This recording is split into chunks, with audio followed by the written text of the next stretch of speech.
to leave. You know, I'm in 4 weeks I leave this country, that's true. But I have to leave because I'm retiring. In Germany, everyone which reaches a certain age, by 1st of July, has to go. Which is good, because I know wisdom and whatever, if you have some wisdom, would be good to transmit to other people, to the younger ones. That's all fine and good, but I'm more of the opinion that the younger people in the ministry and in everyone, they're waiting. They want to fill these positions. So I think it's good if you reach a certain maturity, I would say, a certain age, you go and leave the field for others who bring in new ideas, new vibes and whatever it is, techniques and press experiences. So that's why I wanted to do it. I'm, with 65, I'm one of the last ones who can authentically describe where did the attraction of India come from. That's why I brought 2 things here. I grew up in the hippie times. Most of you were not born. A few were already born. Hippie times meant we were fighting, in that case, the Americans with the Vietnam War. My gosh, what is Russia today was Americans there because they were in Kissinger and others were attacking Vietnam. So this was the political setting. Now this was all embedded in something more, a cultural thing.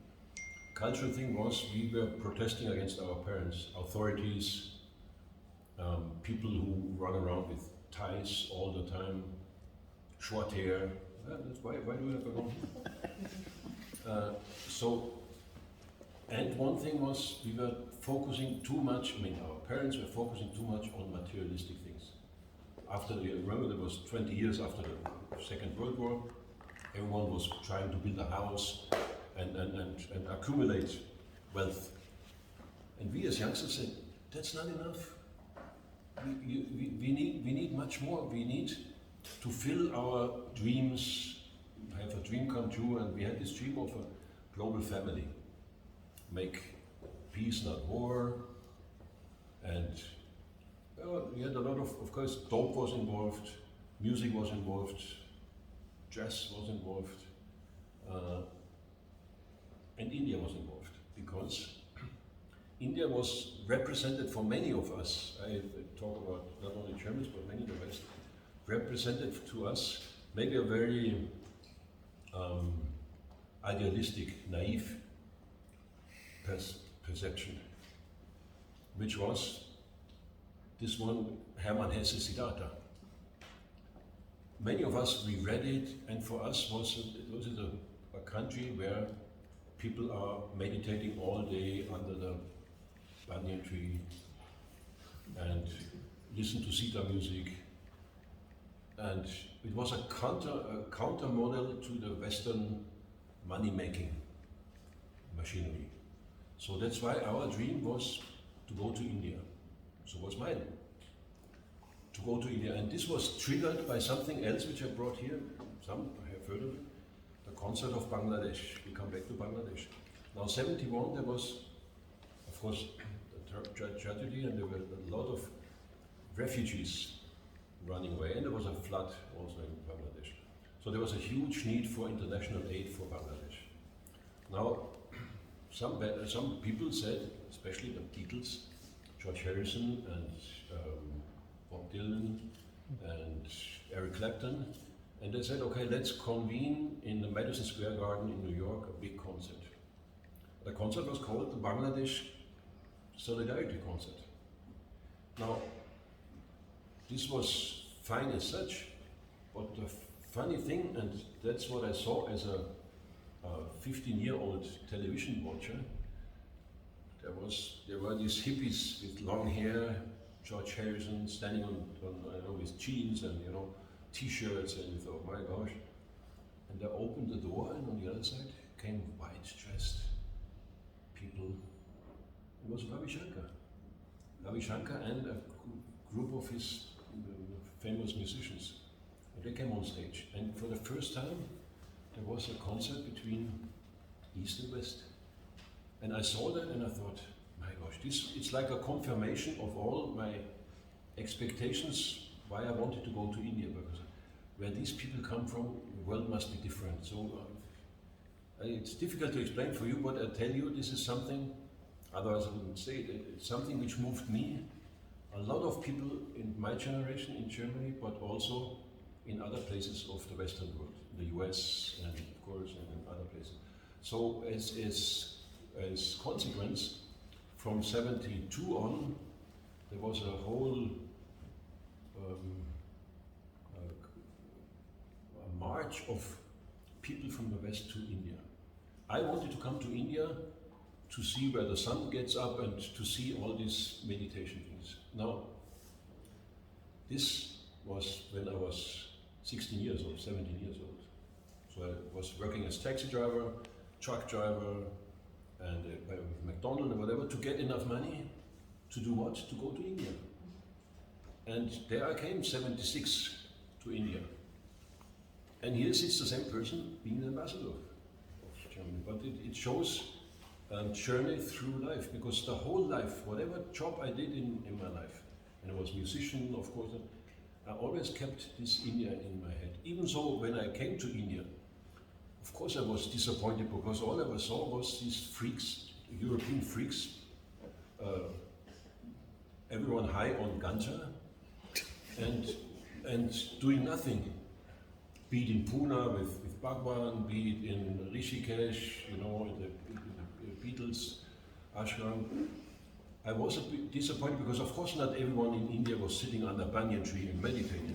What you saw was lots of people, hot, poverty, nothing worked well, so it was a kind of a clash, which, by the way, happens still to every traveler who comes to India, because it's not a place for easy traveling. You have to get an access to India. Once you get it, it's wonderful. If you don't get it, you are shocked. Anyway, so I stayed in India for 6 months, and then it was too much for me, and I went on to Kathmandu, because I thought I need a bit of fresh air. And then from then on, I went doing a tour around the world. I spent 4 years traveling, but my whole life, India was in my head still, because of this kind of spirituality, of this kind of contradictions. One thing is, in India nothing is always as it is. You see something, and the contrary is true as well. You see poverty, and you see people totally rich. You see caste system, you see a system where people are totally equal.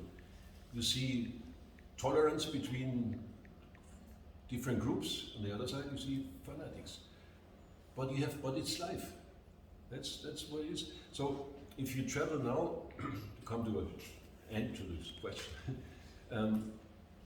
if you travel, India is not for the greenhorns, for the newcomers. You have to know your India before you come. It's like a rose, you have these thorns, and before you get to the flowers, beautiful flowers, you have to get by these thorns, and which, as I said, it's poverty, it's chaos, it's hot, it's heat, it's the monsoon, it's the extremes. But if you pass them by, you see a wonderful, wonderful, wonderful country. Now, to do that, I wanted to use most of the time which I spent here in India traveling. And I think I can, in all modesty, say I've seen most of the parts of India. Very few states I haven't been there. It is so important to do that, because if you just stay in Delhi, or in Chanakya, it's a very small part of India. You have to go to Bhubaneswar, you have to go to Lakshadweep, you have to go to Leh, you have to go to, you name it, Tirupati, you have to go to Trivandrum, to all these places to see what do people eat there, what do they wear, what kind of religion do they have, what kind of opinion do they have of the Prime Minister or of the opposition.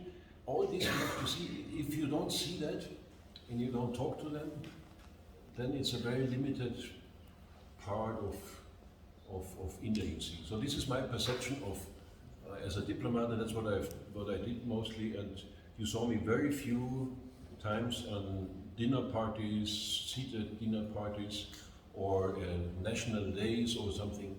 I think that's old-fashioned diplomacy. I think it's important to be out there and to talk to the people and to see what's happening in the country.